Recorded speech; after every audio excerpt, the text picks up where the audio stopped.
Pour connaître nos droits et les faire valoir, informons-nous sur conseilnational.fr.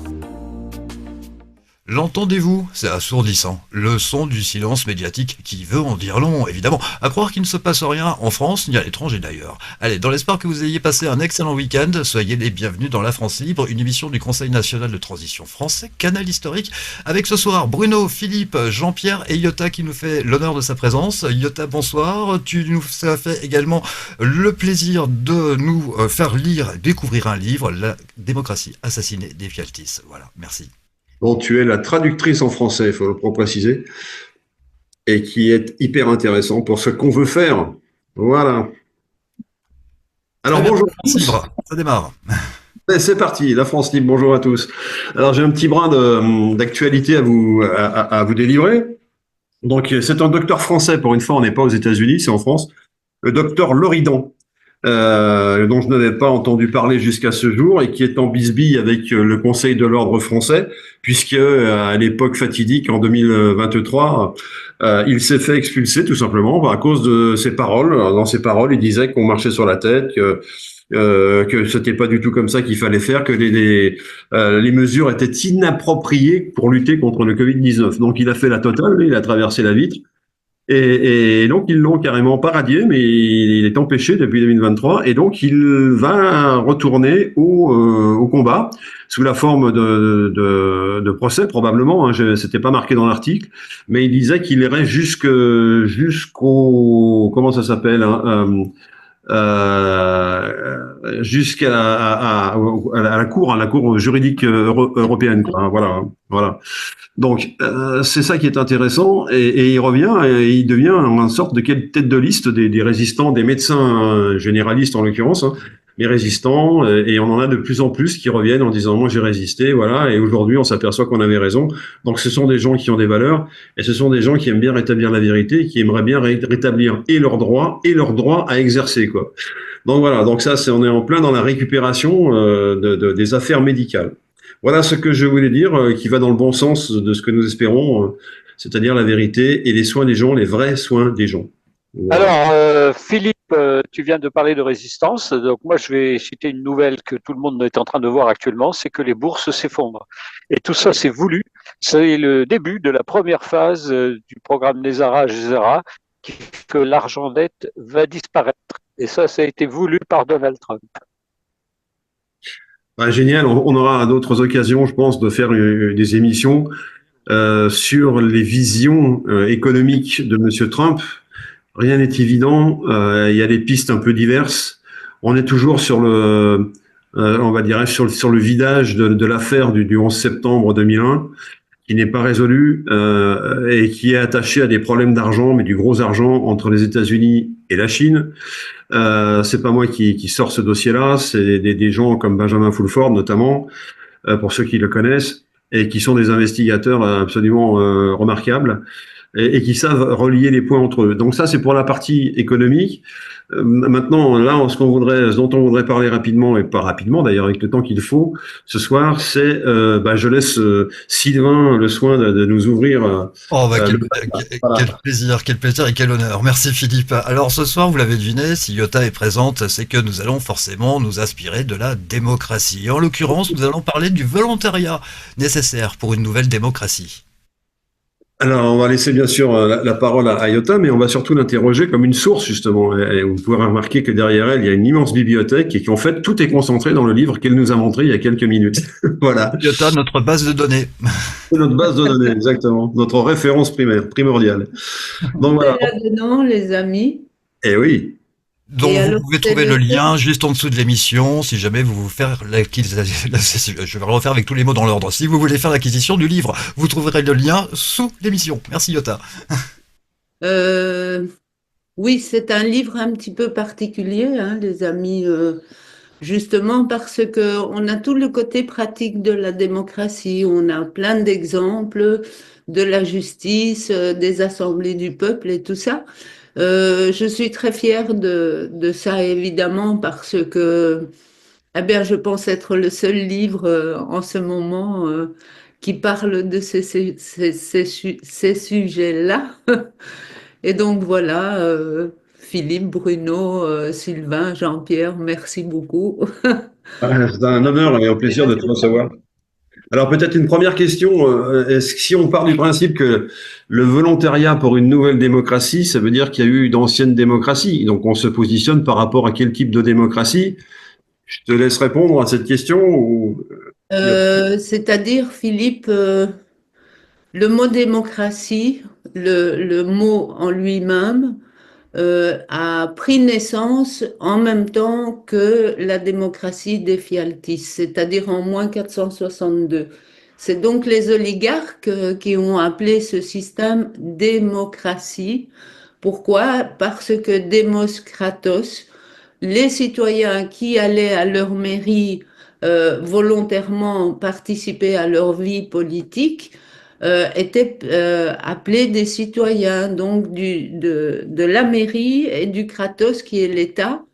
Et donc, c'est les citoyens qui formaient l'État dans leur mairie. Et c'est ainsi que le mot démocratie a commencé. Bien sûr, nous avons des schémas de démocratie à partir de Solon en moins 600, et puis une centaine d'années plus tard avec Clisthenes, mais le mot n'existait pas encore à cette époque-là.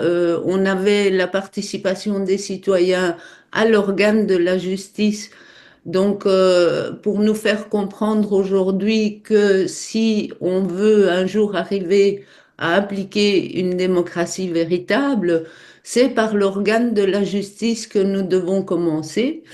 Et donc après, nous arrivons à Clisthenes qui, lui, a séparé tous les pouvoirs et a empêché les nobles d'usurper le pouvoir par héritage.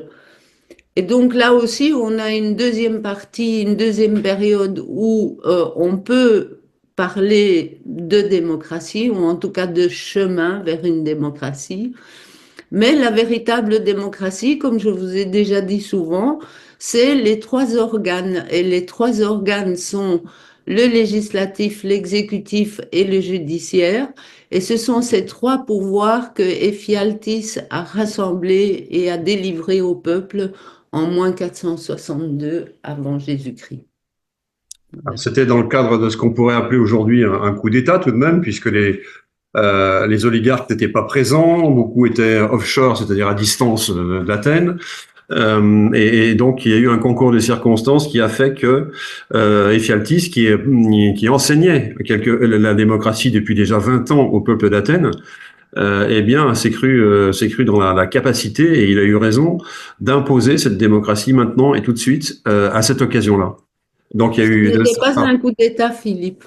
C'était pas un coup d'État? Ce n'était pas un coup d'État, c'était une véritable révolution. D'accord. Alors l'histoire, évidemment, veut le placer sur une réforme profonde ou un coup d'État ou tout ce que vous voulez. Mais réellement, avec les événements qui se sont passés, c'était une véritable révolution puisque les nobles perdaient le pouvoir et le peuple athénien exerçait le pouvoir. Oui, Bruno? Alors, Iota, je voulais rajouter à ce que tu dis que ça a failli arriver une nouvelle fois en 1789, parce qu'en 1789, ce sont les nobles qui ont perdu le pouvoir et on aurait pu passer, notamment au moment de la Déclaration des droits de l'homme et du citoyen, on aurait pu passer à une véritable démocratie si les Jacobins n'avaient pas pris le pouvoir. Les Jacobins qui étaient ce que certains ne savent pas toujours, les vrais disciples de Jacob Frank, qui était quelqu'un qui faisait partie de la secte des Khazars. Et donc, les Jacobins ont voulu concentrer le pouvoir à Paris, alors qu'on avait, à l'opposé, on avait les Girondins qui voulaient, au contraire, que des assemblées citoyennes se créent dans tout le pays. Et malheureusement, ce sont les Jacobins qui ont gagné et qui ont inventé la République.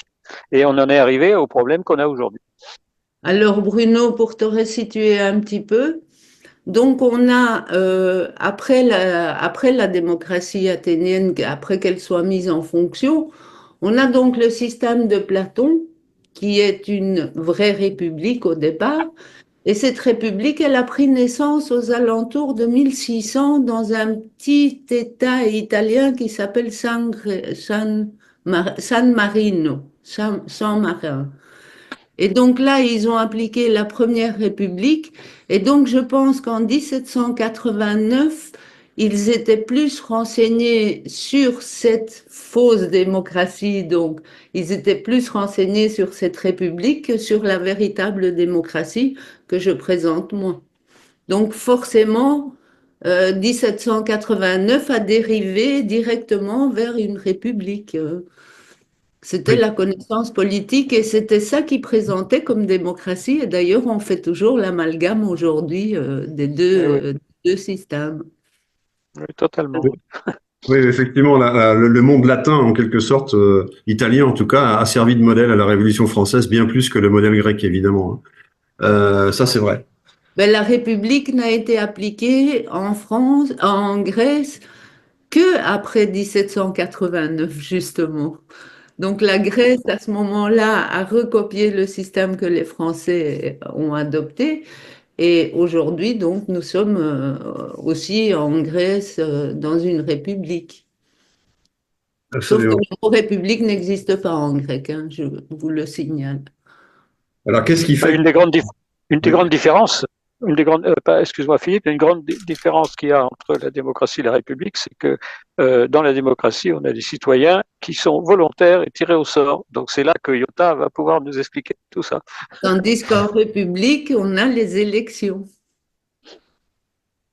Absolument. Alors, qu'est-ce qui fait que notre démocratie, celle qu'on appelle de nos voeux, serait nouvelle? En quoi serait-elle nouvelle par rapport à l'ancienne qui date de 2500 ans, et peut-être même rapidement comprendre pourquoi est-ce qu'on lit toujours le mot démocratie à côté de république dans nos républiques modernes, les républiques démocratiques. Qu'est-ce qu'est la démocratique et qu'est-ce qu'une démocratie? Est-ce que c'est un style de gouvernement? Est-ce que c'est un mode de gouvernement? Est-ce que c'est un art de vivre? Comment est-ce qu'on articule le mot démocratie maintenant?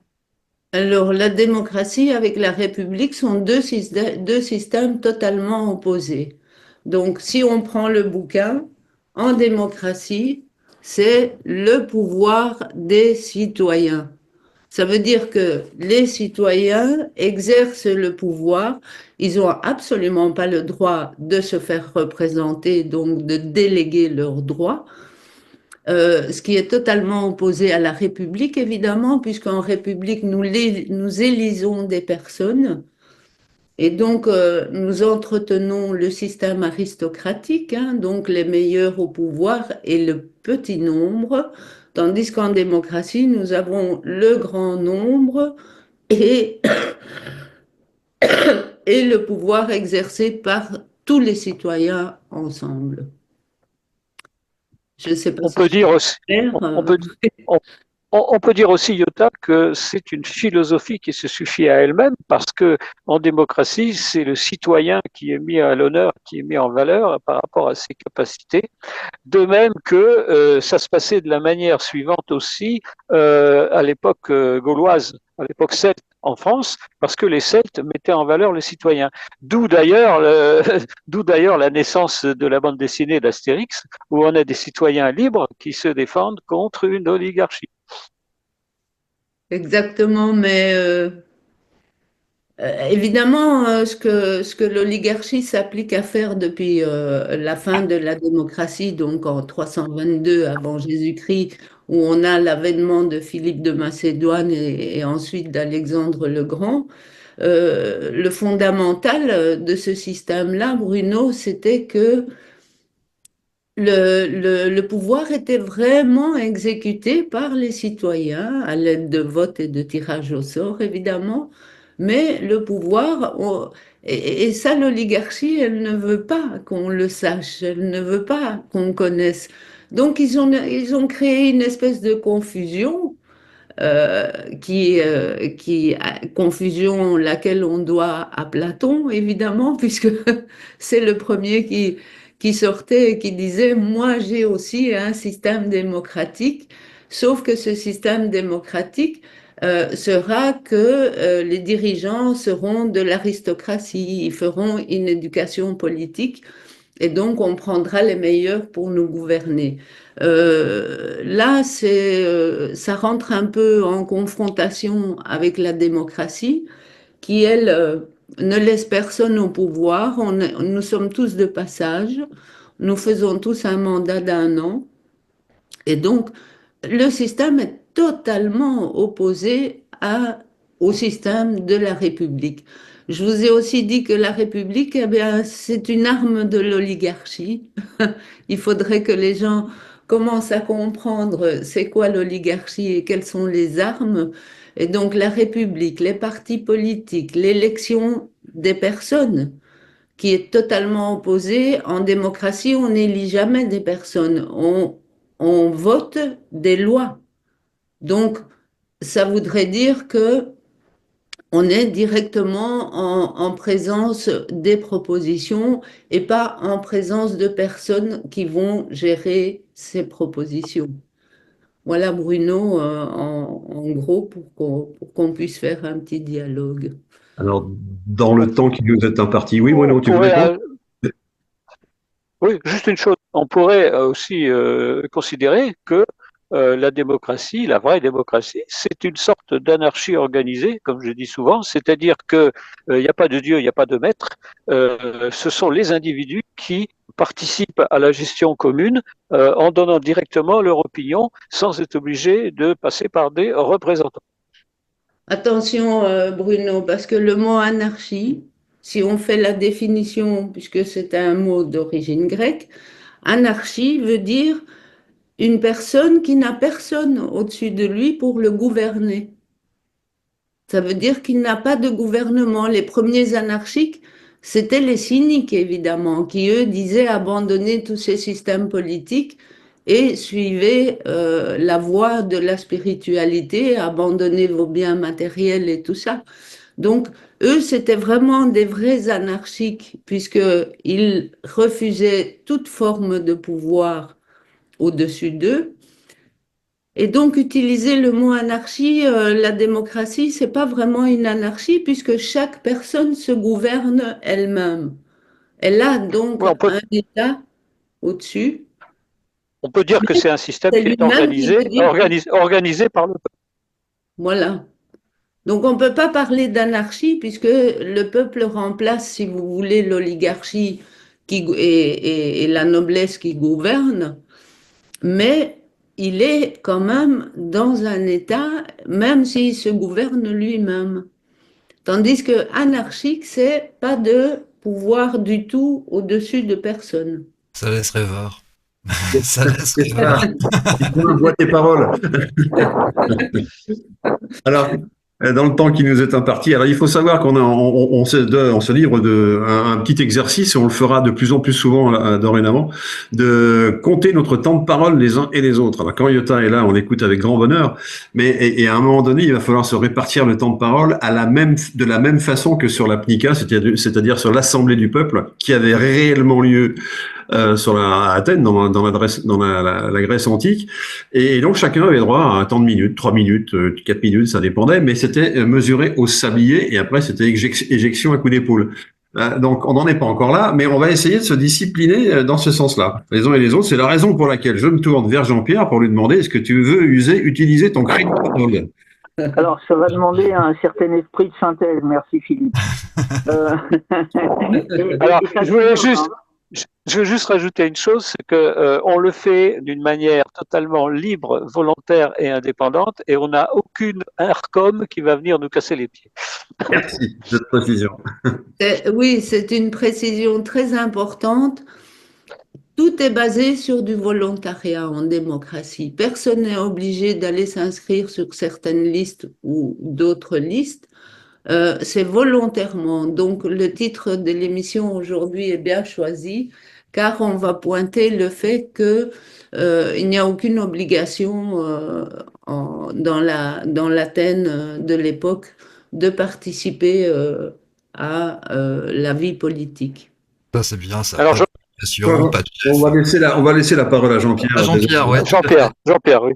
Alors, aucune obligation. J'ai retenu ça. C'est la dernière chose qu'a prononcé Iota. Aucune obligation de participer à la vie politique.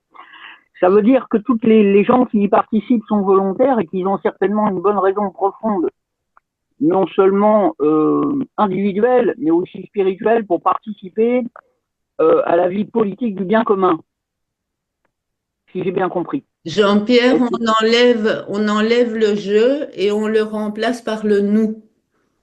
Et Alors donc, à pour moi, partir du moment, le nous, c'est quand même la somme des deux qui sont tous d'accord à se conjuguer au même verbe, au même oui, moment. nous, si on prend une question de base, voulez-vous participer à votre vie politique dans votre région?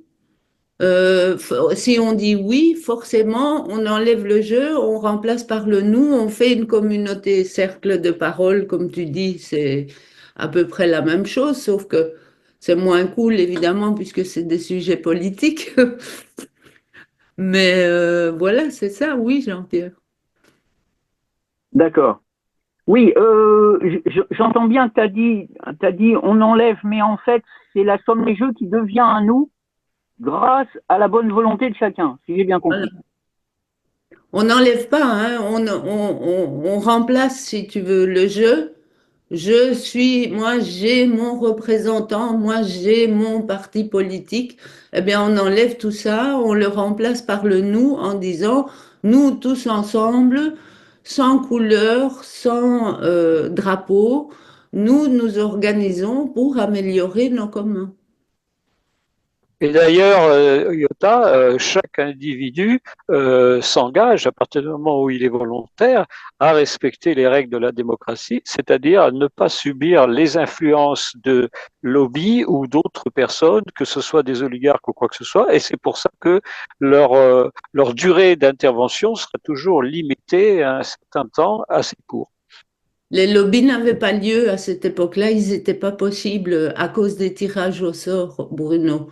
C'est-à-dire que comme les gens avaient des mandats très courts, eh bien le lobby, il ne pouvait pas en un an, tu peux pas mettre en place des lobbying qui vont durer par la suite pendant 10 ans, 20 ans. C'était impossible puisqu'il y avait cette tournante, donc de C'est pour mandats. ça, c'est pour ça qu'on peut parler, au lieu de parler de mandat, on peut parler d'émanation du peuple, en fait. Émanation du peuple, comme vous voulez. Simplement, il faut savoir que les tirages au sort qu'on a présentés la fois passée étaient placés pour stopper la corruption politique. Mais je trouve que la méthode du temps, c'est-à-dire limiter dans le temps, un an, pas plus, c'est une très très bonne chose pour limiter justement la corruption. Ah oui. Oui. On n'a plus le temps après de passer à des contrats privés, du clientélisme. Tout à l'heure, Bruno, tu disais que la bourse s'est effondrée. Mais nous avons quand même Monsieur Buffet, Monsieur Buffett, hein, Ouais. qui a retiré 155 milliards de la banque hier. Et il les a retirés en liquide. Et donc aujourd'hui, il doit dormir sur une montagne. Mais ça, c'est pas possible. Il a pas fait ça en France, parce que retirer une montagne de liquide en France, c'est pas possible. Ou alors, il faut le faire sur des années. Ah, mais Monsieur Buffett a des Ah oui, on a tous possibilités les droits, que évidemment. Ouais. nous n'avons pas, Sylvain. Donc, faut pas qu'il fume. Il faut Là, de fumer et d'utiliser des allumettes. Hein. C'est pas en prudent, tout hein. C'est tout ce liquide qui peut brûler, quoi. Voilà. En tout cas, on peut dire que c'est certain qu'il a fait du clientélisme, donc ça veut dire qu'il a été au courant minute par minute de quand le système boursier allait commencer à dégringoler. Ça s'appelle de délit d'initié, oui, effectivement. Ouais. Voilà, ça s'appelle un délit d'initié. Et donc, il va probablement être poursuivi par Monsieur Trump pour Il y a des délit. gens où t'as planqué le magot, quoi. C'est un petit peu ça, Parce quoi. que l'idée, c'est de retirer tous ces millions et de les réinvestir directement quand tous les produits seront Tu bats. euh, C'est écoulés. pour ça que dans la démocratie, on aura aussi ce qu'on appelle la finance décentralisée, c'est-à-dire que c'est chaque individu qui contrôlera ses finances sans passer par des intermédiaires comme les banques. En démocratie, on a un plafond aussi, Bruno. On ne peut pas avoir des milliardaires. C'est pas possible. Ils sont recyclés par le système. Ils sont obligés de changer de pays une fois qu'ils ont atteint le quota de richesse qu'ils peuvent obtenir. Et vous avez vu qu'en Espagne, en Espagne et au Portugal, ils ont enlevé la TVA sur les produits de base. Ça, quand même, ça vaut le coup de le signaler. C'est une des mesures qu'on préconise dans le programme du Conseil national de transition français, Canal historique. Alors, est-ce qu'on peut avancer sur la notion de volontariat? Il y a plusieurs façons d'être volontaire. C'est oui, j'y vais du bout des lèvres, et puis il y a la façon volontaire, quoi. C'est-à-dire, je ne me contente pas de donner mon consentement. Je suis actif, j'ai l'intention de l'être. Et ces gens-là, c'est ceux dont nous avons besoin aujourd'hui, pas dans 10 ans, pas dans 15 ans, mais aujourd'hui, pour animer une future démocratie. Donc ça, c'est le message aussi que nous voulions passer dans cette émission, c'est que nous avons besoin de non seulement du consentement, mais de la volonté des gens. Et pour qu'il y ait volonté de la part des gens, il faut qu'il y ait connaissance de ce que c'est que cette future démocratie. C'est ce qu'on essaye de faire modestement, d'émission en émission, pour que ce soit plus clair pour beaucoup de gens. Alors il arrive qu'on emploie des termes un peu savants, ça peut froisser certaines personnes qui nous prennent pour des snobs. Le but n'est pas d'en mettre plein la vue. Le but, c'est au contraire, informer les personnes et de dire voilà d'où vient ce mot, voilà d'où vient cette expression, à quoi ça servait et à quoi ça correspond aujourd'hui. Ce sont des choses importantes. Donc voilà. Donc on est dans un travail d'information, toujours le même. On continue ce travail-là. Et le volontariat nous semble un point extrêmement important pour pouvoir avancer sur quoi que ce soit dans le futur. Tant qu'on n'aura pas des volontaires qui viendront toquer à notre porte ou qui viendront tout simplement écrire sur notre adresse mail, se référencer sur notre adresse mail, eh bien, on n'aura personne. Hein. Donc voilà. Donc aujourd'hui, il faut qu'on enclenche tout ça. Il y a une étape, Philippe. Excuse-moi, oui. Bruno, parce que sinon je vais oublier. Il y a une étape avant le volontariat, c'est-à-dire que toutes les personnes qui vivent dans une ville, prenons une ville de 30 000 personnes, toutes ces personnes doivent réaliser que nous sommes tous nécessaires, c'est-à-dire qu'il n'y a plus cette classe politique qui est la plupart du temps des aristocrates. Elle n'existe plus, cette classe politique. Donc, il suffit de penser et de dire, moi, je suis bonne à ça, Bruno, il est bon à ça, Philippe, il est bon à ça, Jean-Pierre, il est bon à ça, Sylvain, il est bon à ça. Sylvain est bon à rien. De mettre nos forces ensemble pour construire quelque chose avec complémentarité. Et donc, il faut que les personnes comprennent d'abord qu'elle est d'importance, elle est primordiale pour la construction d'une démocratie. Oui, Bruno. Bruno. Alors juste, est-ce que Sylvain a dit aussi, c'est que en fait, c'est une prise de conscience générale qui doit avoir lieu. Et comme à l'enseignement actuellement, à l'école, on n'apprend pas aux gens d'être libres, indépendants et de gouverner leur pays, les oligarques nous font tous croire, essayent de nous faire croire qu'un peuple ne peut pas se gouverner lui-même. Alors qu'en fait, quand la démocratie va être en place, il va y avoir un certain nombre de personnes qui vont être volontaires. Puis quand ils vont voir, quand tout le monde verra que ça marche et que ça fonctionne, alors les volontaires, il y en aura plein. Évidemment. Parce que les gens vont prendre conscience que il est tout à fait possible que chaque individu puisse participer au gouvernement de son pays. Évidemment, et en plus, ça fera un retour à des réunions physiques entre personnes, et donc on pourra faire moitié-moitié, donc moitié Internet et moitié réunion physique à nos mairies pour parler de nos sujets politiques. Moi, franchement, je ne vois pas où est le difficile dans tout ça. Donc Sylvain, il n'y aura plus de bon à rien, ça n'existera plus. Il n'y aura que des mauvais en tout. Aujourd'hui, nous en sommes là, hein, les amis. Il y en a beaucoup qui sont mauvais en tout. Oui, c'est le siècle des mauvais, ça c'est quelque chose que l'on peut entendre relativement souvent. Jean-Pierre, si tu veux la parole, elle est à toi. Oui, j'ai eu vaguement l'impression, et je demande confirmation à Iota, que le volontariat pour le plus grand bien de tous, de chacune et de chacun, est la conséquence d'un éveil spirituel sur ses propres qualités et les qualités de son autre. Est-ce que c'est bien une conséquence d'un éveil spirituel profond? Eh bien, c'est un retour sur soi-même, Jean-Pierre. Donc, on prend conscience de son importance, de l'importance de notre participation à la société. Et donc, oui, c'est suivi d'un éveil que moi, je prie qu'il arrive tous les jours, cet éveil, pour qu'on puisse avancer dans le travail.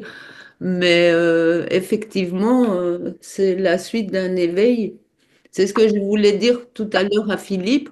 en disant il faut d'abord qu'on prenne conscience de ce que nous sommes, de comment nous allons participer dans notre société, et ensuite on fonce évidemment. C'est pour ça que je disais tout à l'heure que la démocratie est une philosophie aussi qui se suffit à elle-même. Ouais. C'est une manière de vivre, la démocratie. C'est le système totalement opposé à l'oligarchie, qui est aussi une manière de vivre. En oligarchie, nous sommes esclaves et nous faisons briller nos chaînes. Tandis qu'en démocratie, nous participons à notre vie politique avec le mot liberté avant tout, et peut-être on peut ajouter volontariat aussi dans ceci. Engagement plutôt, au sens d'engagement, oui, tout à fait. Volontaire pour la liberté, c'est pas mal non plus, hein. Oui, Ouais, c'est ouais. très bien. Allez, on va finir ainsi. La France libre est une ZFEC, une zone à forte mission culturelle, dont la prochaine édition aura lieu mercredi. Merci Yota, merci Bruno, merci Philippe, merci Jean-Pierre, merci à vous également, messieurs, dames.